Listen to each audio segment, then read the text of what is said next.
చేస్తామని చెప్పారు. ప్రత్యేక బీసీ కమిషన్ ఊసేలేదు. బడ్జెట్లో 3వ వంతు బీసీలు కేటాయిస్తామని చెప్పారు. అది పూర్తిగా విస్మరించారు. ఇందాక బీసీ లిక్విడేషన్ చూస్తున్నప్పుడు బీసీ ప్రత్యేక రక్షణ చట్టం చూడగానే ఒకటే గుర్తొచ్చింది. వైసీపీ పాలన వచ్చినప్పటి నుంచి దాదాపు 23 నుంచి 26 వేల మంది బీసీల పైన కేసులు పెట్టారు. 300 మంది బీసీలని చంపేశారు. ఇక అచ్చెన్నాయుడు గారు లాంటి బీసీ నాయకుల మీద ఎలాంటి దాడులు జరిగినాయో, ఇక ఎస్సీల మీద ఎలాంటి దాడులు జరిగినాయో అందరికీ తెలుసు. ముఖ్యంగా ఈరోజు బీసీ సభలో కాబట్టి ప్రత్యేకంగా బీసీ నేను సంఘటనలు చెప్తా ఉన్నాను. ఇందాక సోదరులు లోకేష్ గారు చెప్తున్నట్టుగా గుంటూరు జిల్లాలో జరిగిన సంఘటన, పాపం అమర్నాథ్ గౌడ్ అక్కని ఏడిపిస్తా ఉంటే అడ్డుకున్నందుకు వైసీపీ నాయకులు చెరుకు తోటలోకి తీసుకెళ్లి పెట్రోల్ అంటించి చంపేశారు.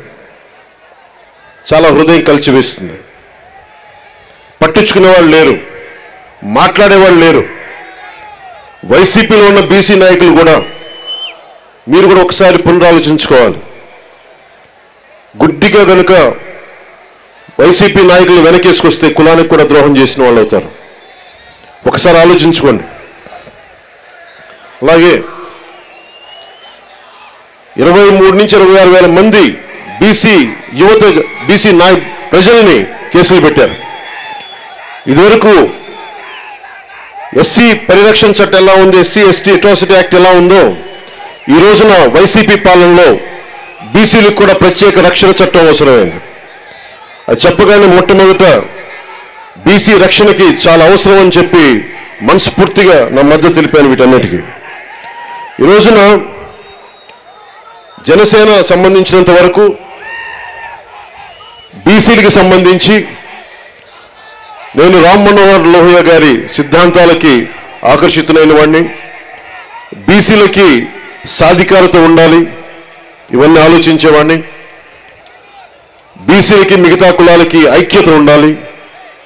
కేవలం సంఖ్యాబలం ఉన్న బీసీ కులాలే కాదు, అల్పసంఖ్యాక బలం ఉన్న బీసీ కులాలకు కూడా ఎక్కువ అభివృద్ధి రావాలి.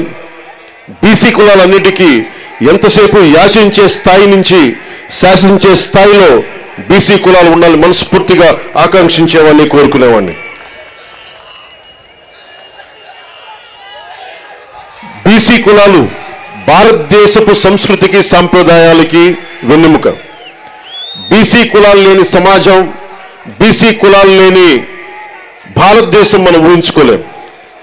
భారతదేశం సంస్కృతి సాంప్రదాయాలని కాపాడుతుంది మెజారిటీ బీసీ కులాలే కాపాడుతూ ఉన్నాయి.